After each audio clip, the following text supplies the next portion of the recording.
Oui, bonjour. Nous sommes heureux de vous accueillir pour ce débat sur le bien-être au travail, l'atout médiation.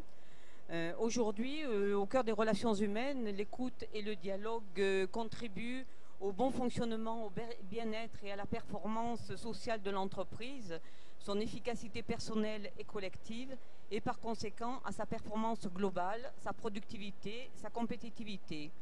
Aujourd'hui, l'employeur doit assurer le bien-être au travail de ses salariés.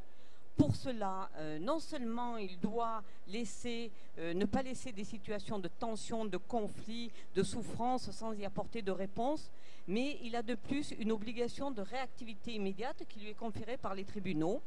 Et il doit prendre les mesures nécessaires pour faire cesser la souffrance le plus rapidement possible.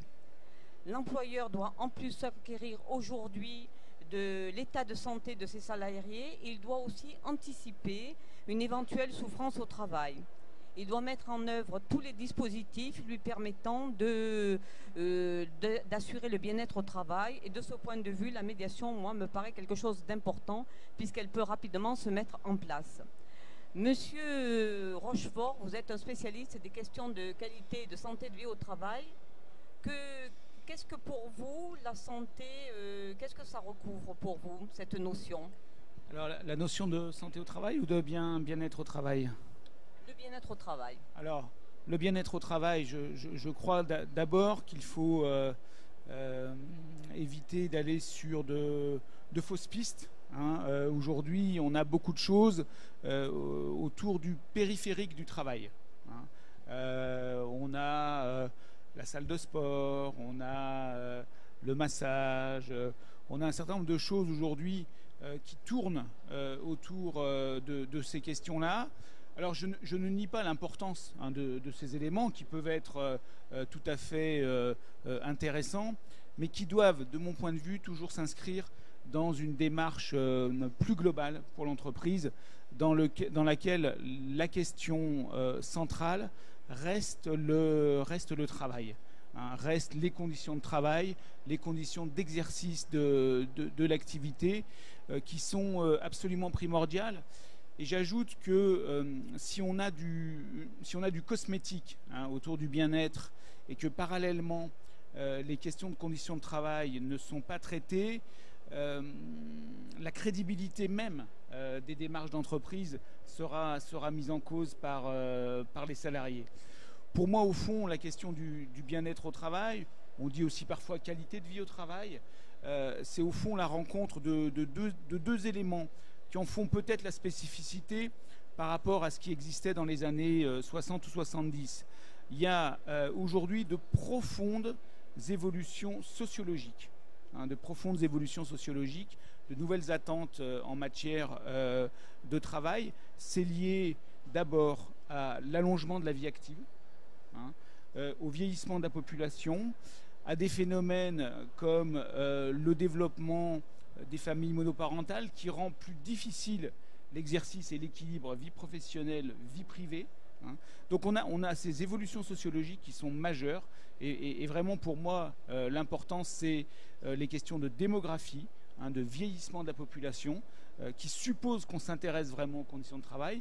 Et puis de l'autre côté il y a le travail lui-même qui change profondément, ne serait-ce que sous l'influence des nouvelles technologies, le digital en particulier, toutes les formes d'organisation qui aujourd'hui font que les choses évoluent très vite et la question de l'accompagnement des changements est cruellement posée, me semble-t-il.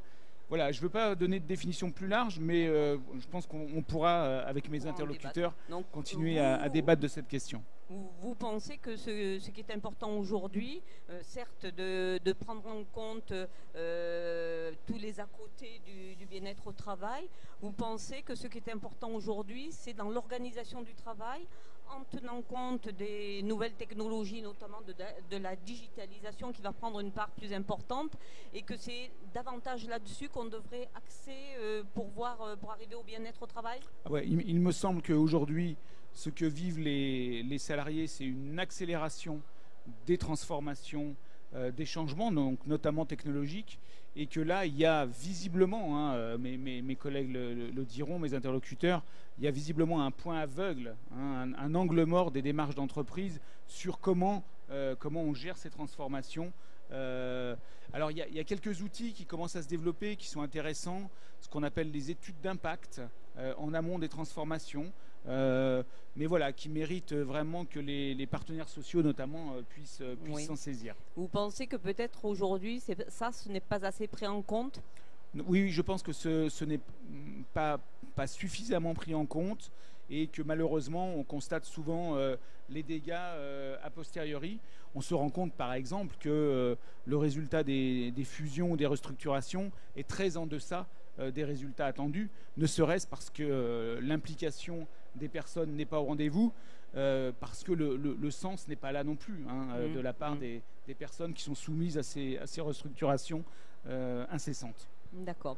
Et vous, Monsieur Bonjourno, qu'avez-vous à nous dire là-dessus? Ce que M. Rochefort a dit tout à fait au début, là, c'est lorsqu'on parle de bien-être au travail, il y a deux aspects. Il y a le travail lui-même et son environnement. Et en général, dans la dominante, on ne parle que de l'environnement et pas du travail lui-même. Donc je traiterai plus la partie travail parce que c'est là qu'il faut qu'on travaille le plus. Nous, ce qu'on peut constater, c'est que les travailleurs veulent faire du bon travail. C'est-à-dire qu'en permanence, dans toutes les circonstances, même les plus difficiles, ils y mettent leur être, leur intelligence pour faire du bon travail. Et j'ai des exemples, mais par exemple, une secrétaire de mairie qui s'aperçoit que des personnes d'origine étrangère, lorsqu'elles remplissent un document, il y a nom, prénom et origine. Elle s'est aperçue que pour les mettre à l'aise, elle pose cette question-là à la fin. Elle a pris cette initiative, personne ne lui a demandé, elle a vu que ça marche mieux. Par exemple, une aide à domicile qui, aujourd'hui, de plus en plus, comme le secteur est marchandisé, elles ont des temps très serrés, qui prend le temps de stopper un quart d'heure pour jouer au domino avec la personne âgée qui adore ça. Alors moi, j'ai vécu il n'y a pas très longtemps, je passais une visite médicale dans un hôpital parisien et celui qui m'accueille me demande ma carte vitale et il la prend et il met un scotch sous la carte vitale et il la met de la machine. Alors je lui pose la question, mais pourquoi vous mettez un scotch? Elle me dit, mais la machine est usée, ça ne marche pas, et en attendant qu'on m'en donne une nouvelle, je mets un scotch. Et il est tout fier de m'expliquer ça. Et en fait, les gens investissent leur travail parce qu'ils veulent que le travail soit bien fait. C'est quand ils ne peuvent pas le faire qu'ils ne sont pas bien. Et ça, c'est général, y compris les sondages qu'à l'ANACT on a fait pendant longtemps au moment des journées de qualité de vie au travail. Majoritairement, les gens aiment leur travail. Et ils veulent l'aimer, parce que des fois, ils en sont empêchés. Voilà.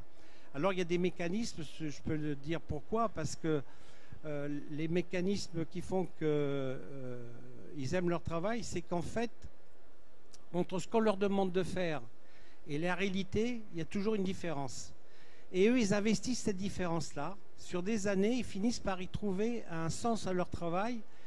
Ils y vivent leur humanité, ils y vivent un monde. Et dans ce monde-là, il y a leurs camarades en amont, en aval, il y a leur père, et il y a aussi ceux pour qui le travail est destiné. Par exemple, quelqu'un qui repasse des draps, il pense que s'il y a un pli, il pense à la personne qui va avoir des escarres dans l'hôpital, qui va avoir, parce que ça c'est pas moi qui ramène ce fait-là, mais c'est d'autres qui ont observé ça. Il pense à la personne âgée qui va être sur le drap.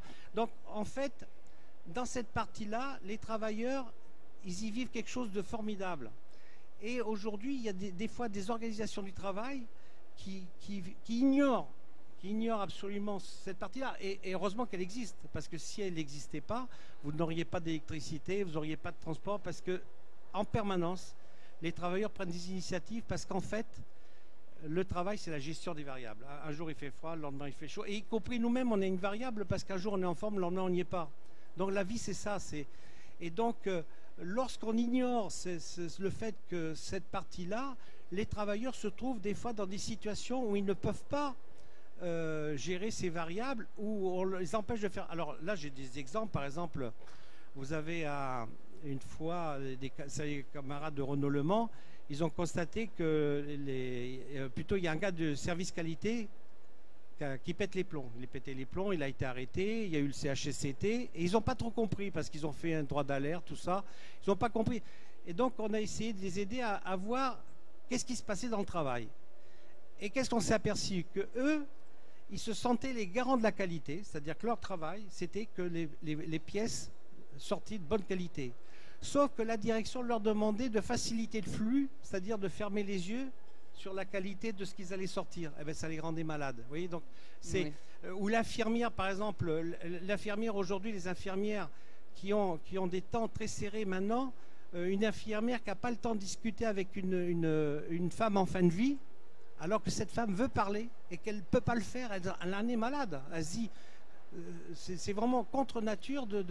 C'est pour ça que dans le travail, les gens ils essayent d'y vivre leur humanité, c'est quand ils ne peuvent pas le faire qu'ils en sont pas bien. Vous pensez que c'est un problème d'organisation très souvent d'organisation du travail? C'est un problème d'organisation, de plus en plus un problème d'organisation, dans la mesure où souvent vous avez des décisions, alors pas directement dans la boîte, mais qui viennent du groupe, c'est des décisions souvent pour des raisons financières, et qui descendent en cascade et qui impactent l'organisation du travail sans tenir compte de cette organisation du travail. C'est-à-dire que, par exemple, moi je travaille sur le groupe Renault, vous avez Ghosn avec son conseil, il prend des décisions et ça descend en cascade. Et à chaque étage, les gens doivent faire des reportings.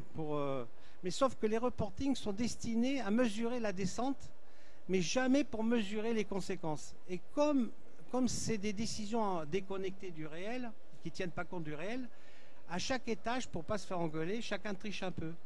D'accord. Et donc vous avez des reportings qui remontent auprès des décideurs et ils pensent qu'ils ont tout bien parce que tout est bon. Mais en fait, tout est faux.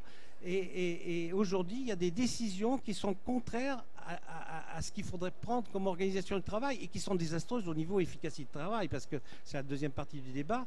Mais lorsque on ne parle pas on prend des décisions sans tenir compte du réel du travail, on a des organisations qui ne marchent pas bien. D'accord. Des dysfonctionnements terribles. Voilà. D'accord. Vous êtes d'accord avec ça, monsieur Rochefort?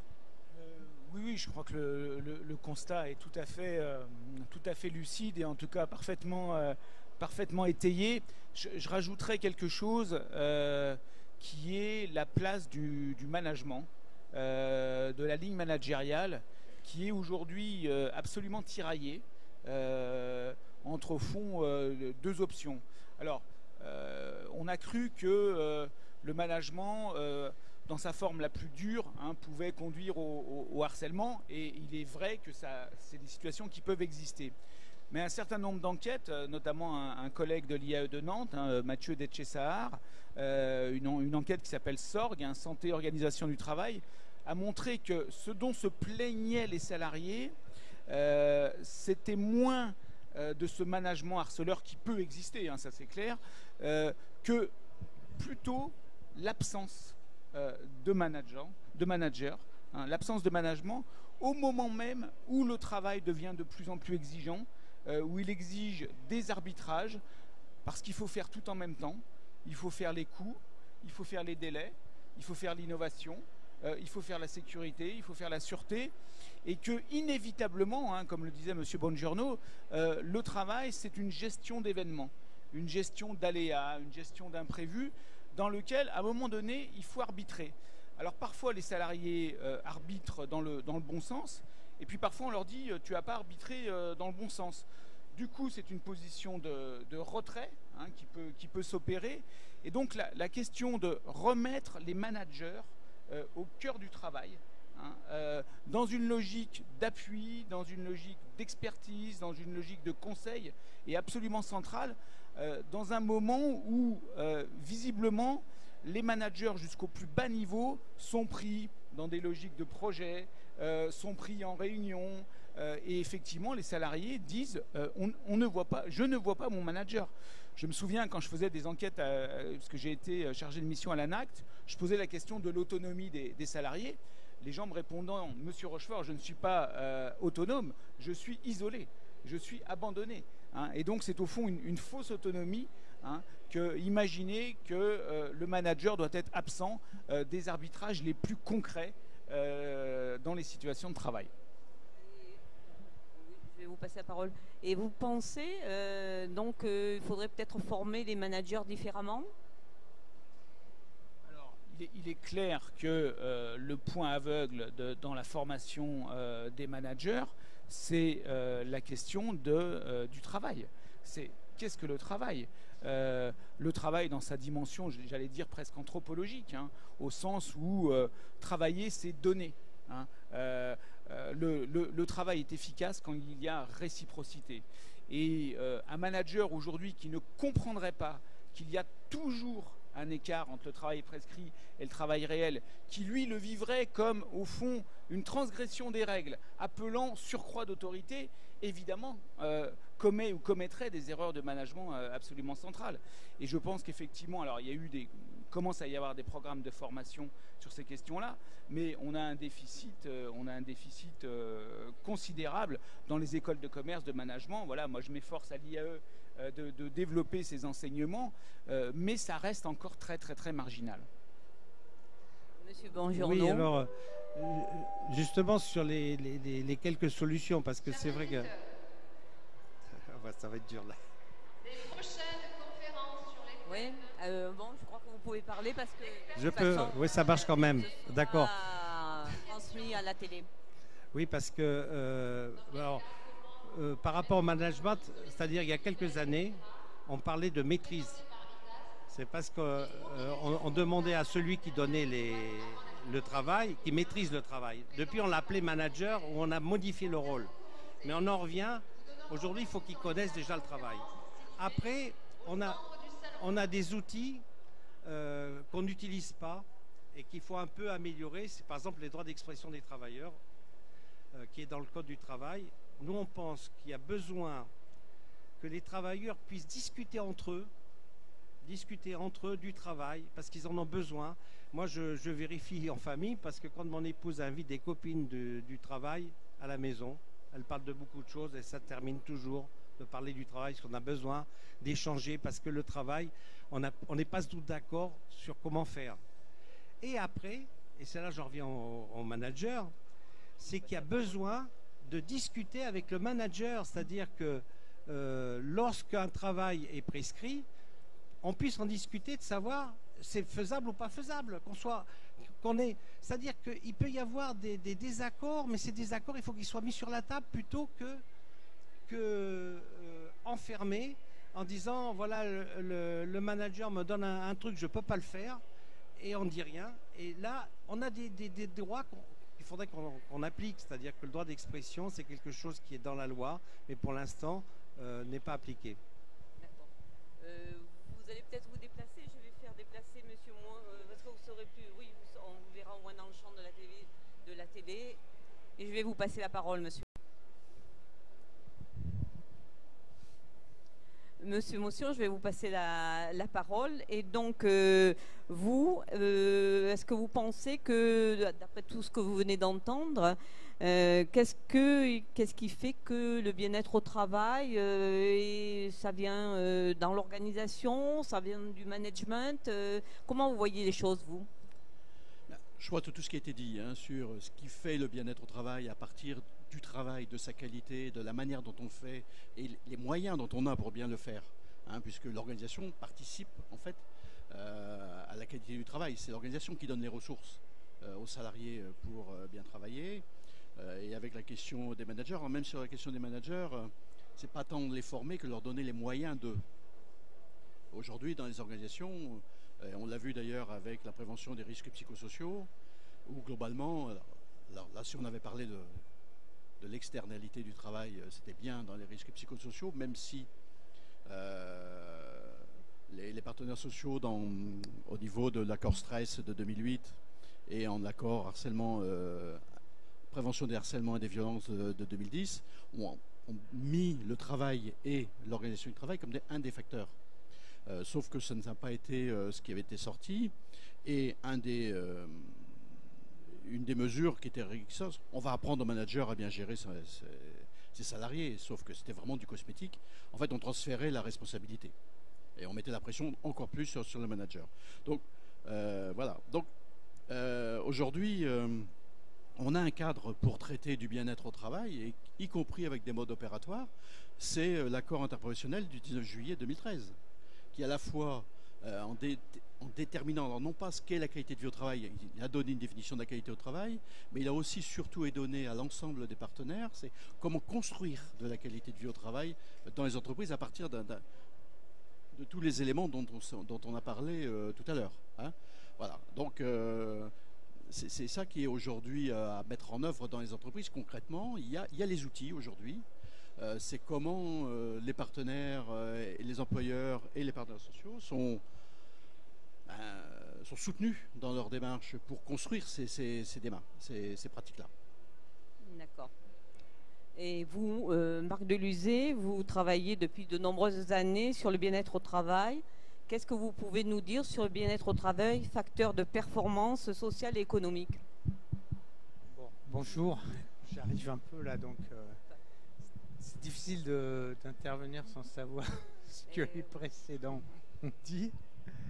Moi, ce que je peux dire, c'est que, en tout cas, donc je suis délégué général de l'Observatoire social international. Je suis aussi responsable de la qualité de vie au travail chez Engie. Et donc, ce qui est certain, c'est qu'on a le sentiment, en tout cas dans l'entreprise, et les travaux qu'on mène avec à la fois des employeurs, des responsables d'entreprise, mais aussi des syndicalistes, c'est qu'il n'y a pas de contradiction de notre point de vue, entre la qualité de vie au travail, le bien-être au travail et les questions de performance. Que les choses vont plutôt de pair, même si le sens commun, c'est que les choses s'opposent. Hein. Alors, il y a des situations de difficulté, de souffrance au travail, mais on peut s'apercevoir que quand les choses ne vont pas bien entre les personnes, qu'il y a du conflit, et bien que ça va pas forcément mieux dans les relations avec les clients, donc dans la performance de l'entreprise, dans la qualité. Non, j'essaie d'intercaler.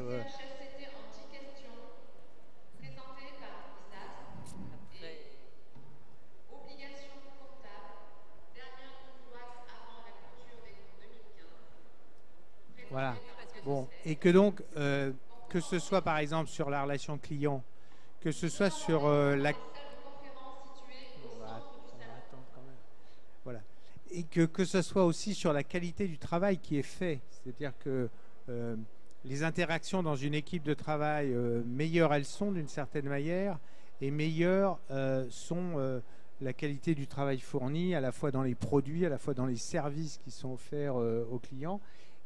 Et en fait, on accorde beaucoup d'importance aujourd'hui de plus en plus aux interactions interpersonnelles qui comptent beaucoup dans la qualité de vie au travail. Et donc, bien-être au travail, qualité de vie au travail, c'est bien en lien avec de la performance aujourd'hui et au niveau de la mission de l'entreprise et de la mission sociétale. D'accord. Est-ce que vous pouvez répondre et intervenir, Monsieur Rochefort, sur ce que vient de dire Marc Deluzet? Oui, je crois qu'effectivement le lien entre qualité de vie au travail et performance aujourd'hui commence à être établi. J'allais dire, on le voit par défaut, c'est-à-dire que de mauvaises conditions de travail vont par exemple conduire, et c'est en lien avec ce que je disais au début sur vieillissement de la population, allongement de la vie active, vont conduire à une montée de l'absentéisme. À une montée de l'absentéisme à la fois de courte durée et également à une montée de l'absentéisme de longue durée, où on voit par exemple le retour de maladies chroniques, par exemple, si c'est mal pris en compte, si c'est mal géré, de nouveau, effectivement, ça conduit à une augmentation d'absentéisme. Donc il y a ces deux notions qui vont de pair. Et je pense que c'est important ce que vous avez dit également sur le fait que je pense que moi je suis professeur de GRH. On a beaucoup mis l'accent depuis une vingtaine d'années sur l'individualisation. Et je crois qu'on est en train de s'apercevoir que la force d'une entreprise, c'est collectif, c'est métier. Pour une raison bien simple, c'est là que se noue la performance, dans les interactions, dans la confiance que l'on se fait entre collègues, dans la capacité aussi à pouvoir tenir compte en cas de difficulté des autres. Quand j'étais à l'ANACT, une des questions que je posais sur les situations de travail, c'est en cas de difficulté, vous pouvez compter sur qui, hein. Or, aujourd'hui, on se rend très bien compte que les entreprises qui réussissent, surtout quand les changements s'accélèrent, c'est celles qui ont la capacité au fond, bien faire fonctionner des équipes qui se font confiance. Si on était au foot, on dirait, où le ballon circule très, très rapidement, hein. Voilà, donc là, je suis assez d'accord avec ce que vous avez dit. Oui, mais pour ajouter sur la performance, on sent quand même chez les partenaires, y compris chez les employeurs aujourd'hui, que qualité de vie au travail et performance vont de pair. D'abord, ça a été très clairement annoncé. Je parlais tout à l'heure, l'accord interprofessionnel de 2013 l'exprime très clairement. Très clairement, et c'est même annoncé comme tu l'as dit, une responsabilité sociale assumée. Et d'ailleurs, dans le plan santé-travail numéro 3, ça fait partie un des axes prioritaires du plan santé numéro 3, autour, effectivement, de la qualité de travail au service de la performance. Parce qu'effectivement, mieux travailler, ça a été dit, c'est une meilleure motivation, c'est traiter les dysfonctionnements de production. Je vais prendre un exemple. On a une équipe chez Renault. Dans le cadre des espaces de discussion sur le travail, c'était sur la chaîne, c'était les gens qui étaient chargés de mettre les joints autour des portes. Ça buguait régulièrement. Les salariés eux-mêmes ont dit, voilà, comment on transforme la chaîne pour que nous, on ait moins de problèmes à traiter, donc moins de dysfonctionnements, moins de rebuts et de meilleure qualité de travail. Ça a été expérimenté et de fait, aujourd'hui, la chaîne va mieux, il y a moins de rebuts, il y a moins de TMS parce que les gens fatiguent moins au travail. Donc on voit bien que parler de la qualité du travail et faire exprimer les gens sur le travail, c'est un des éléments à la fois de régulation mais aussi d'innovation sur les pratiques du travail. D'ailleurs, lorsqu'on fait des enquêtes, on fait des enquêtes sur la qualité de vie au travail, sur la partie est-ce que vous avez le renouvellement des espaces de discussion qui sont morts aujourd'hui, 85% des salariés nous disent oui parce qu'on a des choses à dire sur notre travail. C'est énorme. Et c'est pas simplement juste parce qu'on a des choses à dire, parce que pour eux ça va améliorer le travail, ça va y compris améliorer la performance de l'entreprise à 30-40%, ils nous le disent. Donc ça veut dire qu'ils sont bien conscients de l'intérêt d'améliorer le travail, et on voit aujourd'hui bon nombre de DRH qui se reposent quand même des questionnements sur leur propre organisation pour essayer de redonner un peu de fluidité, comme on a dit, d'espace d'initiative des acteurs. Est-ce que vous pensez que les acteurs Moi, quand je vais dans les entreprises, je constate souvent que ce que reprochent les salariés, c'est qu'on ne leur laisse pas assez d'initiative. Et donc ça, j'ai constaté que voilà, ils font leur travail, mais ils aimeraient avoir plus d'initiatives, et ces initiatives, ils trouvent qu'on ne leur en laisse pas assez. Alors, et est-ce que leur laisser plus d'initiatives, ça pourrait aussi œuvrer à la qualité du travail? C'est la question de l'autonomie. Qu'est-ce qu'il parlait tout à l'heure? J'ai pas d'autonomie, je me sens isolé. En fait, c'est une autonomie non encadrée qui crée ça. Lorsque nous, on parle d'initiative, c'est une autonomie encadrée. Parce qu'aujourd'hui, les salariés transgressent les règles pour bien faire leur travail, mais un peu à leur risque et péril. Les gens qui sont dans un centre d'appel, il y a un bon nombre de téléconseillers transgressent le script pour répondre aux besoins du client, mais sous peine de se faire à un moment donné taper sur les doigts parce que leur communication est enregistrée, et s'ils ne sont pas restés dans le script, ça peut être considéré comme une faute. Et c'est vrai pour bon nombre de salariés. Donc mettre de l'autonomie encadrée, c'est-à-dire c'est jusqu'où vous pouvez avoir l'espace d'autonomie, voilà, ça c'est la vraie qualité du travail. Voilà, d'accord. Vous vouliez intervenir, Monsieur Rochefort? Non, sur l'autonomie suppose, pour être cohérent, le droit à l'erreur. Parce que si vous êtes autonome et que vous n'avez pas droit à l'erreur, effectivement, c'est une prise de risque qui, dans certains cas, peut se retourner contre les salariés.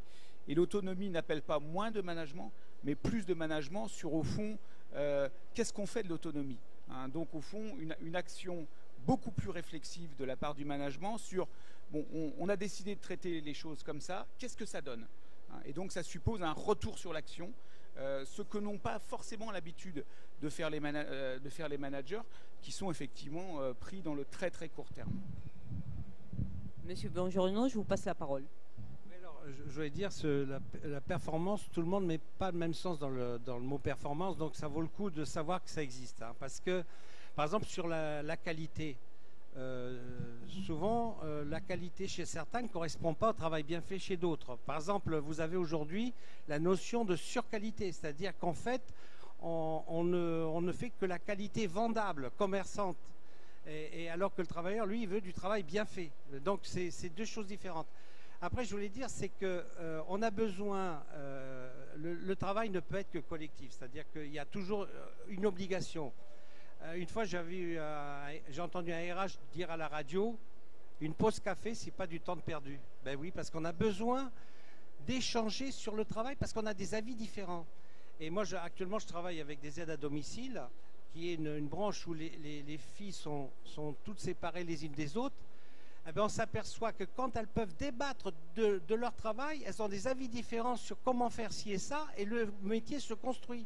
Et je sais que nous, au niveau syndical, à un moment donné, on a mis de côté cette notion du métier. Ce métier-là, c'est quelque chose qui se construit, qui naît, qui évolue, qui meurt. Et on est resté figé sur la notion de métier, alors qu'il y a des nouveaux métiers qui sont en train de naître. On en parlait tout à l'heure sur le numérique. Eh bien, il faut que les travailleurs qui sont dans ces métiers-là le construisent, c'est-à-dire collectivement, et puissent débattre. Et c'est vrai que le droit d'expression, ça peut être un outil. Et je pense qu'on devrait faire des efforts. Alors nous, on avait posé, quand il y avait la négociation sur la loi de Rebsamen, on avait proposé qu'on améliore la loi, c'est-à-dire en précision. C'est-à-dire que les travailleurs, ils aient deux lieux. Un lieu entre eux, où ils débattent, où ils construisent le métier, où ils peuvent faire, alors ça, c'est vrai que les pauses café, tout ça, ça peut y faire, hein. Et un autre lieu où ils peuvent débattre avec leur hiérarchie, c'est-à-dire qu'il y ait deux lieux où ils peuvent débattre, parce que le métier aussi se construit, et à tous les étages, il faut que, par exemple, les managers de proximité peuvent faire ça entre eux, c'est-à-dire que les managers de proximité puissent discuter entre eux, et à un moment donné, discuter avec leur hiérarchie. C'est-à-dire qu'on a obligé, parce qu'aujourd'hui, de plus en plus, il y a une complexité dans les process, et qu'on ne peut pas laisser les gens... De toute façon, ils ne peuvent pas être tout seuls. Nous, par l'observation, on s'aperçoit que les travailleurs, ils profitent du moment du vestiaire pour discuter. Ils profitent du bus pour discuter. À chaque fois, ils ont des lieux réduits, mais à chaque fois qu'ils peuvent, il faut qu'ils discutent du travail parce qu'ils en ont besoin, parce que c'est là que se joue l'efficacité de leur travail. D'accord.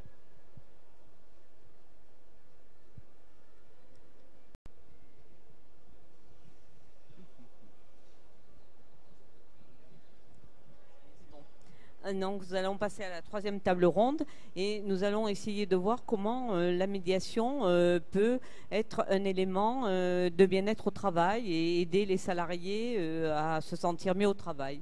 Monsieur Motion, vous m'avez dit l'autre jour que vous aviez discuté dans votre syndicat de la médiation et qu'aujourd'hui, la médiation était quelque chose qui était envisageable et qui pouvait participer du bien-être au travail. Comment voyez-vous les choses ? Alors, par rapport à ce qu'on s'est dit sur la précédente table ronde aussi, hein, ce qui participe au bien-être du travail, c'est bien le travail, hein. Après, c'est comment la médiation, effectivement, peut aider à construire ces éléments. Alors, si on revient un peu sur la démarche qualité de vie au travail, ça peut-être un peu... mais elle est à la fois dans une construction collective, sociale, parce que ça se construit entre partenaires sociaux au sein d'une entreprise, ça ne se décrète pas, ça se construit. Ça se construit entre partenaires et avec la participation des salariés.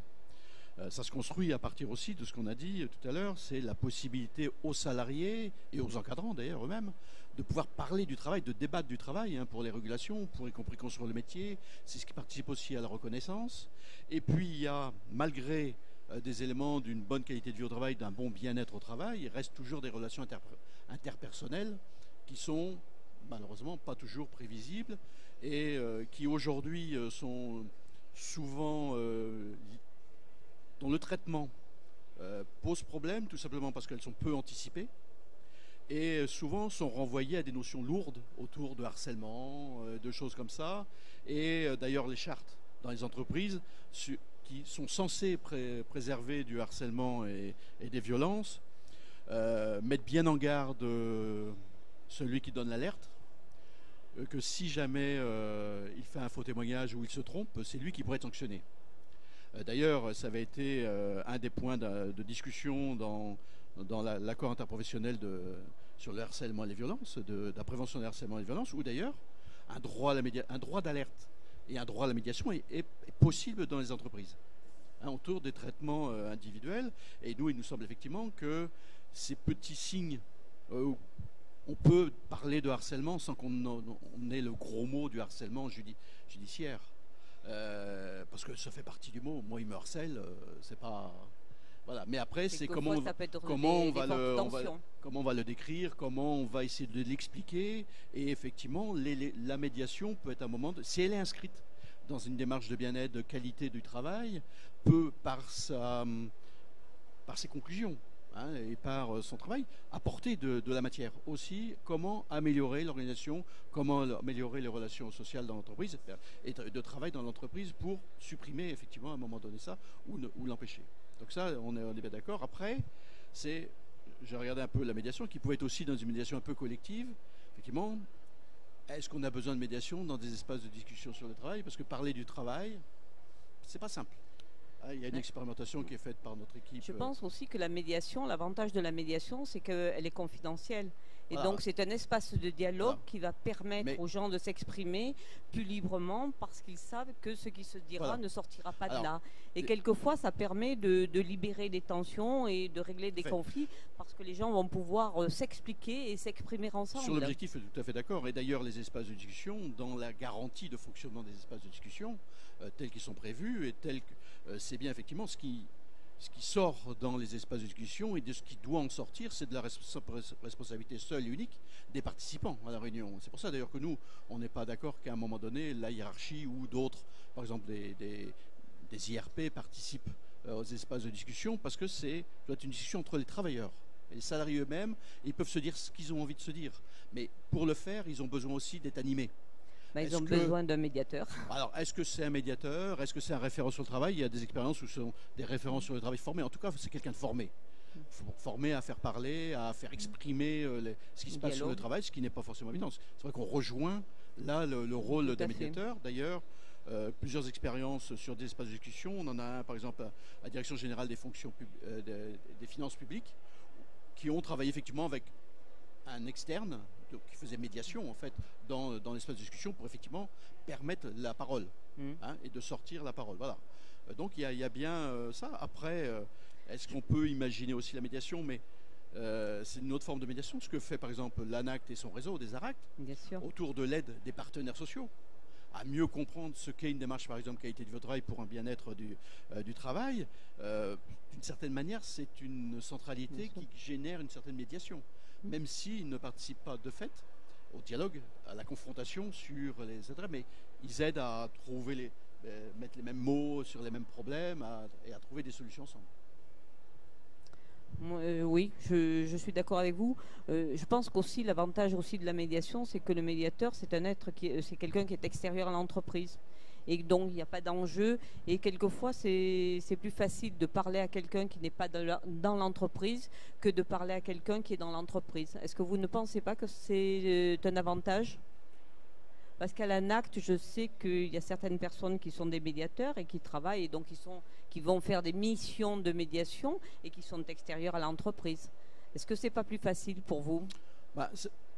On avait eu ce débat-là sur la médiation. Alors là, on parle de la médiation individuelle. Alors sur la médiation, lorsqu'on parle de bien-être au travail, de démarche collective sur le travail, à un moment donné, la connaissance de l'entreprise est quand même importante parce que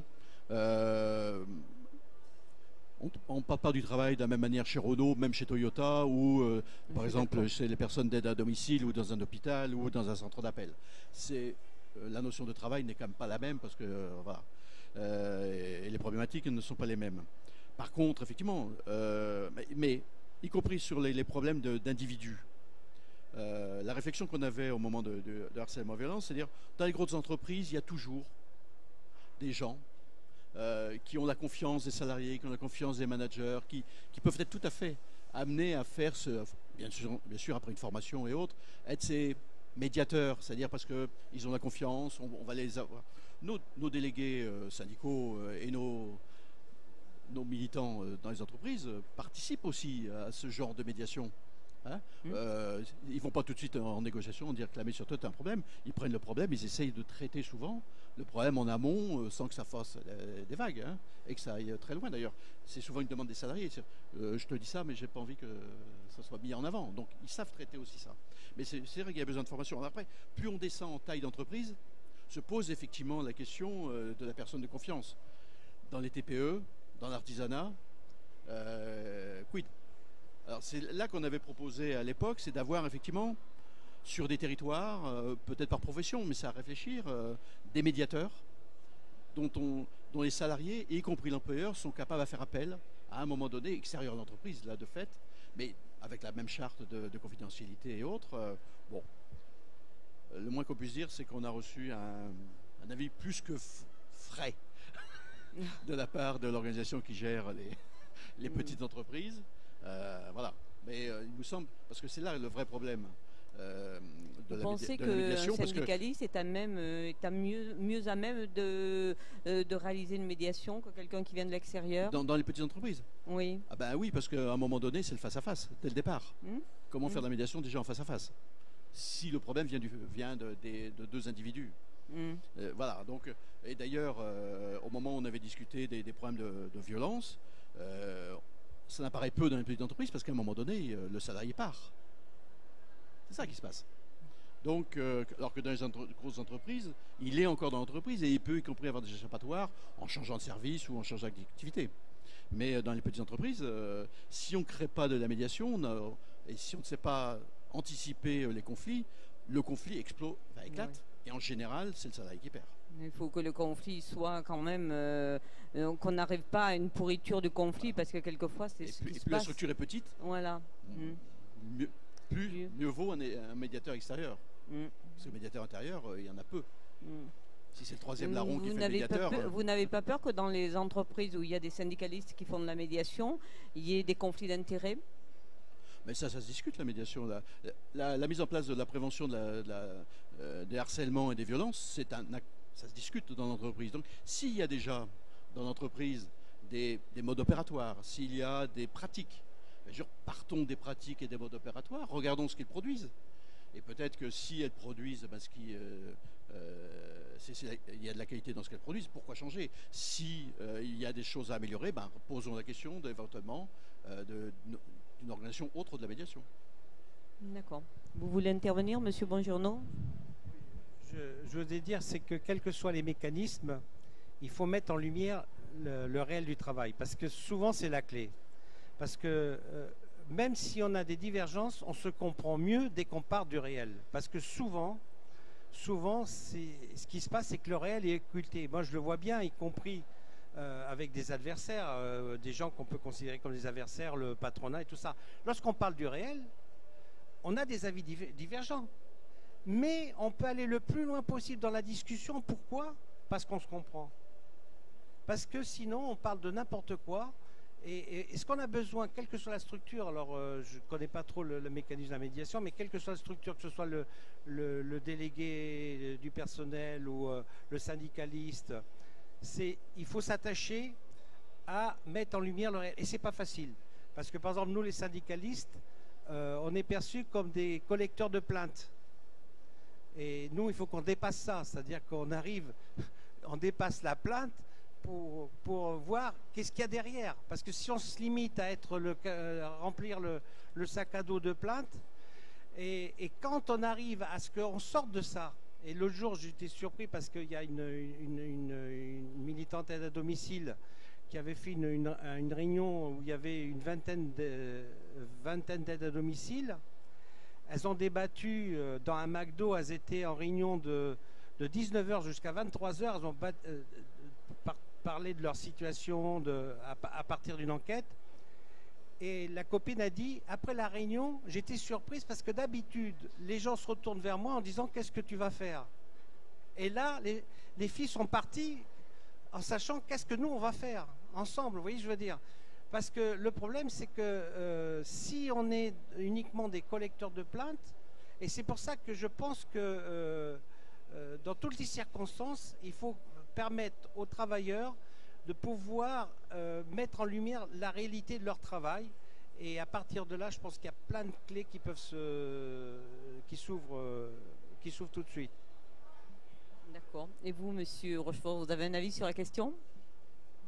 Oui, mais je pense que la médiation peut être tout à fait utile, à condition effectivement de laisser aussi un espace aux salariés. Hein. Le risque, c'est, on le voit sur certains sujets, y compris sur l'expertise CHSCT, c'est des gens externes qui se substituent aux acteurs internes. Et je pense que ça, c'est une dérive qu'il faut absolument éviter. La médiation doit apporter un plus, une vraie valeur ajoutée dans des situations particulières de blocage. Situation de blocage entre deux salariés, par exemple. Situation de blocage entre deux services. Situation de blocage du point de vue du dialogue social dans les petites entreprises. Et là où je vois un espace intéressant, nouveau pour la médiation, c'est effectivement la capitalisation des espaces de discussion. C'est-à-dire que on voit bien que là, les salariés ont besoin souvent de discuter entre eux. Mais ensuite, il faut aller porter plus haut dans l'entreprise, à des niveaux hiérarchiques plus importants, ce qui est dit. Parfois, ça a besoin d'être traduit, ça a besoin d'être légitimé. Et là, je pense qu'il y a un rôle assez spécifique pour le médiateur, pour pouvoir porter cette parole, effectivement passer du registre de la plainte au registre de la construction, et ça sera sans doute mieux reçu aussi par la hiérarchie. Hein. Donc là, je vois un espace intéressant. Ouais, enfin, juste peut-être pour rebondir sur la partie là, nous on pense que ce qui se dit effectivement dans les espaces de discussion, il y a à un moment donné un lien avec la hiérarchie et ça doit être traité avec la hiérarchie. Par contre, ça doit alimenter le dialogue social et pas simplement le dialogue hiérarchique. C'est-à-dire que la transparence, elle est là. Et les espaces de discussion sont dans l'organisation du travail, font partie intégrante de l'organisation du travail et de la qualité du travail. C'est-à-dire que, parce que les partenaires sociaux sont les garants, à un moment donné, du cadre de vie des salariés qui garantit la qualité de vie au travail et le bien-être. Et ça ne peut pas être laissé simplement, les apports d'information, laisser simplement à l'appréciation du hiérarchique ou du directeur général. À un moment donné, il faut que ce soit mis sur la place publique et que ça génère du débat à partir de ça. Chacun prend ses responsabilités. Donc l'ouverture des espaces de discussion et la mise en débat du travail, elle s'ouvre. Hein, pas simplement entre des pairs, mais elle s'ouvre aussi à la vie globale de l'entreprise. Je crois qu'il y a... Oui. Voilà. Est-ce qu'il ne faut pas filtrer certaines informations? Parce que moi, je vois dans des espaces de dialogue où j'interviens, les gens n'ont pas forcément envie de tout faire remonter à la hiérarchie. Donc, parce que quand vous avez des espaces de dialogue et de discussion, tout remonte. Alors, ce qui ressort d'un espace de discussion est de la responsabilité des participants à l'espace de discussion. S'ils ne veulent pas faire sortir un certain nombre d'éléments, ils ne le font pas sortir. Ça reste leur propre propriété. Ça, si on veut que ça fonctionne, et c'est pour ça d'ailleurs que par rapport aux espaces d'expression type loi Auroux, aujourd'hui le cadre était beaucoup plus clair, et la finalité plus claire de la discussion, et l'encadrement plus précis aussi. Et d'ailleurs, nous on préconise d'ailleurs l'expérimentation, parce que je crois que les espaces de discussion sur le travail, parler du travail et autres, nécessitent beaucoup d'expérimentation, parce que ça modifie les comportements, ça modifie les pratiques des managers, des salariés, y compris des représentants syndicaux. Donc il y a vraiment des choses, si on veut réussir, il faut passer par là. D'accord, je vous remercie. Merci beaucoup.